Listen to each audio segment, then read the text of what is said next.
SLENDERMAN. It's time we talked about SLENDERMAN. The myth, the man, the legend, the tall thing in a suit that lives in the woods and kidnaps children.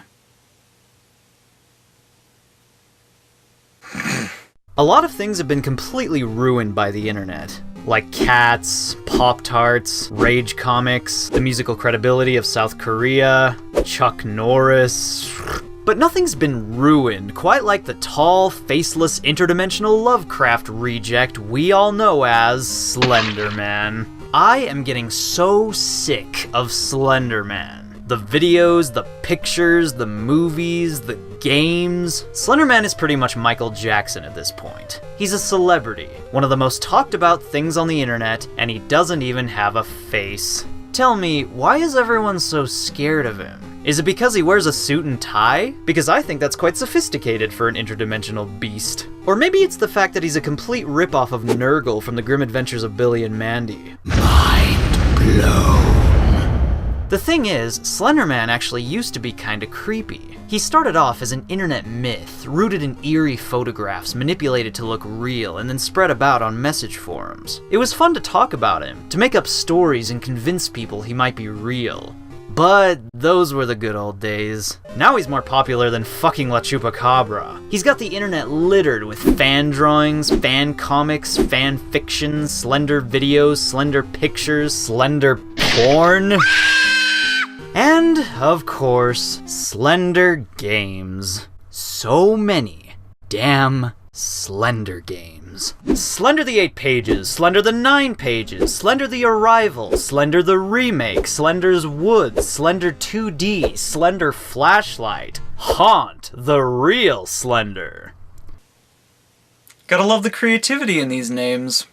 Haunt, the real Slender. Terrifying. If there's one thing I really don't get about SLENDERMAN, it's the games. Why are these games so popular? They're all exactly the same, and they're not scary. I'm sorry, but they're not. Take Slender the 8 Pages, the first game to ever be based on the character. This game was released about 2 years ago, and it blew up. Aside from being an endless money farm for YouTube Let's Players to roll around in until they die, this free downloadable indie game was an unexpected monster hit in the horror gaming scene. Everyone was playing it, everyone was talking about it, and a lot of people now regard it as one of the scariest indie horror games ever made. And you know what?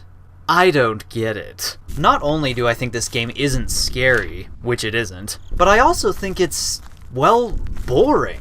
All you do in this game is walk around the woods collecting 8 pieces of paper, while SLENDERMAN, or Slender Woman, who knows, maybe he's a woman, chases you around trying to catch you, popping up every once in a while and going boo.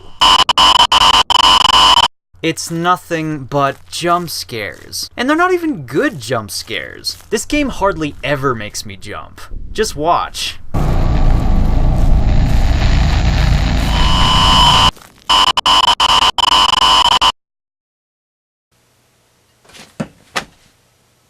Oh my.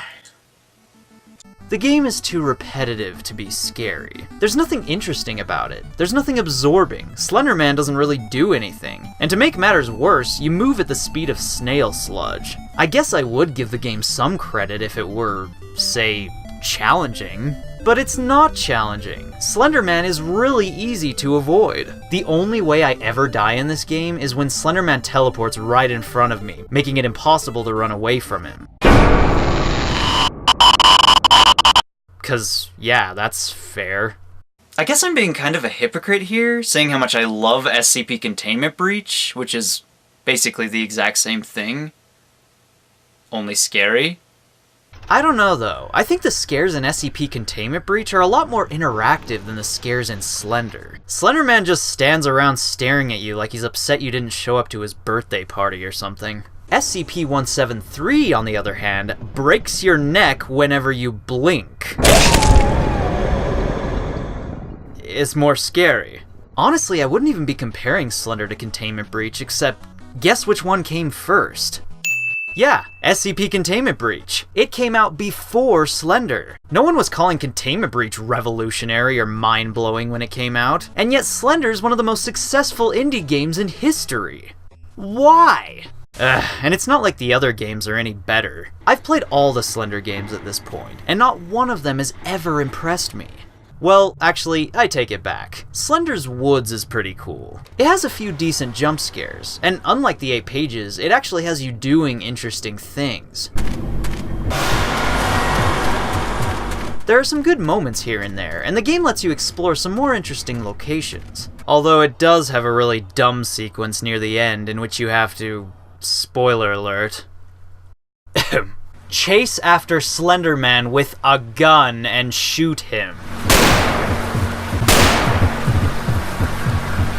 Okay, Slender Game Making 101.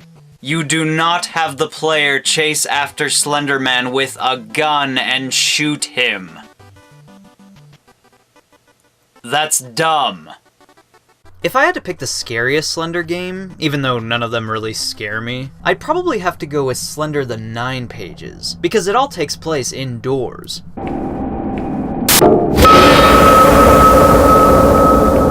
You know, I think SLENDERMAN is a lot scarier indoors than he is outdoors. It's a shame that most of these games have you spending your time outside rather than inside. I actually get pretty nervous in places like this. Though the gameplay still gets repetitive and boring after about 10 minutes. A lot of people say their favorite game is Haunt, the real Slender, recently renamed to Haunted Memories. But that one's probably the most boring of them all. It definitely looks nice, and I have to admit, SLENDERMAN looks really cool in this one. But the gameplay is so slow. The world is way too big, and you move so slowly, it feels like it takes hours to get from one place to another. And SLENDERMAN still doesn't scare me, because, well, like always, he's really easy to avoid. But hey, at least SLENDERMAN has really long tentacles in this one, just in case you're wondering what it's like to be penetrated from both ends. My favorite of the games would have to be Slender the Remake, just because, well, look at SLENDERMAN in this one.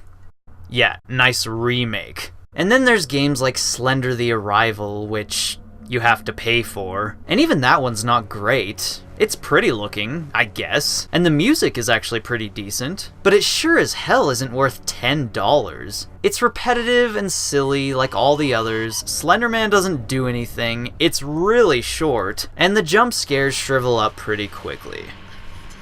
So, like I said, none of the games have ever really impressed me. I'm not scared of them, and I don't enjoy playing them. Yet, still, everyone else seems to enjoy them. So what's my problem? Well, I'm not gonna say it's SLENDERMAN, but it's SLENDERMAN. SLENDERMAN in general is just not a very scary creature. He's not even a very creative one. He's about as basic as a monster can get, and I've always thought his design was way too simple. He's tall and he kidnaps children. Okay, well, is there anything interesting about him? Humans have been scared of tall things in the woods for centuries, and SLENDERMAN just brings that fear down to the most boring level. And trust me, I know, there's nothing scarier than an interdimensional monster. If you compare zombies, werewolves, aliens, vampires, all the major types of monsters in recent memory, interdimensional monsters definitely take the cake. After all, that's what made H.P. Lovecraft so great. Alien monsters teleporting from different dimensions? That's freaking scary. But I think what ruins SLENDERMAN for me is just how oversaturated he is. I've been hearing about SLENDERMAN for years. I'm sick of seeing him, I'm sick of reading about him, and I think it's time to move on to something else. Lest your brains explode. So, I understand why people are scared of SLENDERMAN, I guess. But honestly, he's just not my cup of tea. Now the Marble Hornets videos, on the other hand, we'll talk about that in another video. And if anyone sends me another damn Slender game, I swear to God.